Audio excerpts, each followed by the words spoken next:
Hi friends, നമ്മുടെ YouTube ചാനലിലേക്ക് എല്ലാവർക്കും സ്വാഗതം. അപ്പോൾ ഇന്ന് നമ്മൾ വീഡിയോയിലൂടെ പറയാൻ പോകുന്നത് ഷെവർലെറ്റിൻ്റെ ബീറ്റ് ഡീസലാണ് വണ്ടി. അപ്പോൾ ഇതിൻ്റെ എൻജിൻ ടൈമിങ് മാർക്ക് എങ്ങനെയാണെന്ന് നമുക്ക് നോക്കാം.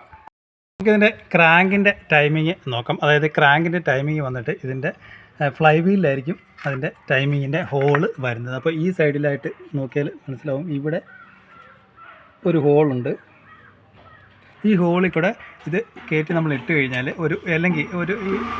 ഈ ടൈപ്പ് ഒരു എലങ്കി കയറ്റി ഇട്ട് കഴിഞ്ഞാൽ നമുക്കിവിടെ ഒരു ഹോള് കാണാനായിട്ട് സാധിക്കും. നോക്കിയാൽ ഇതിനുള്ളിലൊരു ഹോളുണ്ട്. ഇവിടെ കാണുന്ന ആ ഹോൾ, ഈ ഹോളിൽ കറക്റ്റായിട്ട് എലങ്കി മാച്ചിങ് ആയിരിക്കണം. അങ്ങനെ മാച്ചിങ് ആകുമ്പോഴാണ് ഇതിൻ്റെ ക്രാങ്കിൻ്റെ മാർക്കിങ് വരുന്നത്. ഇതിനുള്ളിലോട്ട് നോക്കിയാൽ ഒരു ഹോള് കാണാനായിട്ട് സാധിക്കും. ഫ്ലൈ വീലിൽ ഈ ഹോളുമായിട്ട് ഇത് മാച്ചിങ് ആയിരിക്കണം. ഓക്കെ, അങ്ങനെയാണ് ഇതിൻ്റെ ക്രാങ്കിൻ്റെ ടൈമിങ് വരുന്നത്. അതോടൊപ്പം ഇതിൻ്റെ ഈ ഭാഗത്ത് വരുന്നത് ഇതിൻ്റെ വെയ്റ്റ് ബാലൻസറാണ്. അപ്പോൾ വെയ്റ്റ് ബാലൻസറിൻ്റെ ടൈമിങ് വരുന്നത് ഇവിടെ ഒരു ഹോള് നമുക്ക് കാണാനായിട്ട് സാധിക്കും. അപ്പോൾ ഈ ഹോള് ഈ വെയ്റ്റ് ബാലൻസറിൻ്റെ ഇവിടുത്തെ ഹോളുമായിട്ട് മാച്ചിങ് ആയിരിക്കണം. അതായത് അല്ലെങ്കിൽ നമുക്ക് ഇങ്ങനെ വേണമെങ്കിലും ഇടാം. ഇവിടെ മാച്ചിങ് ആയിരിക്കണം, ഈ ഹോളുമായിട്ട് മാച്ചിങ് ആയിരിക്കണം. ഓക്കെ, ഇനി നമുക്ക് ഇതിൻ്റെ ക്യാമിൻ്റെ മാർക്കിങ് നോക്കാം.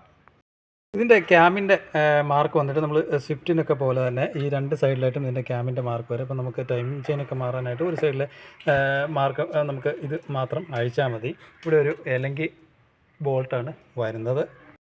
ഈ ബോൾട്ടായിരിക്കും ഇവിടെ വരുന്നത്. ഈ ബോൾട്ട് അഴിച്ച് കഴിഞ്ഞാൽ ഇതിനകത്ത് ഇതിൻ്റെ മാർക്ക് കാണാനായിട്ട് സാധിക്കും. അപ്പോൾ നമ്മളിപ്പോൾ കറക്റ്റായിട്ട് മാർക്ക് ചെയ്ത് വെച്ചിട്ടുണ്ട്. അപ്പോൾ ഇതിനുള്ളിൽ കൂടെ നോക്കിക്കഴിഞ്ഞാൽ നമുക്ക് ആ മാർക്ക് ഒരു വെട്ട് കാണാനായിട്ട് സാധിക്കും. ഇതിനുള്ളിലോട്ട് നോക്കിക്കഴിഞ്ഞാൽ ആ വെട്ട് ഈ കാണുന്ന വെട്ടുമായിട്ട് മാച്ചിങ് ആയിരിക്കണം. അപ്പോൾ അത് നമുക്ക് ഒരു ടൂൾ ഇടാനായിട്ട് സാധിക്കും. അപ്പോൾ നമുക്ക് സ്വിഫ്റ്റിനൊക്കെ ടൈമിംഗ് ലോക്ക്, ക്യാമിൻ്റെ മാർക്ക് ലോക്ക് ചെയ്യുന്ന ടൂളാണ് ഇത് വരുന്നത്.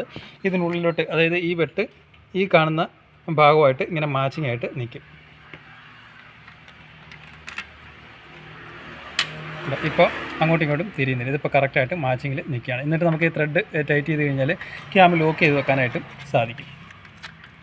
അപ്പോൾ ഇങ്ങനെയാണ് ഇതിൻ്റെ ക്യാമിൻ്റെ മാർക്കും വരുന്നത്. അപ്പോൾ ഷെവർലെറ്റ് ബീറ്റ് ഡീസലിൻ്റെ ടൈമിംഗ് മാർക്കിനെ കുറിച്ചാണ് നമ്മൾ ഈ വീഡിയോയിലൂടെ മനസ്സിലാക്കിയത്. Okay, thank you for watching.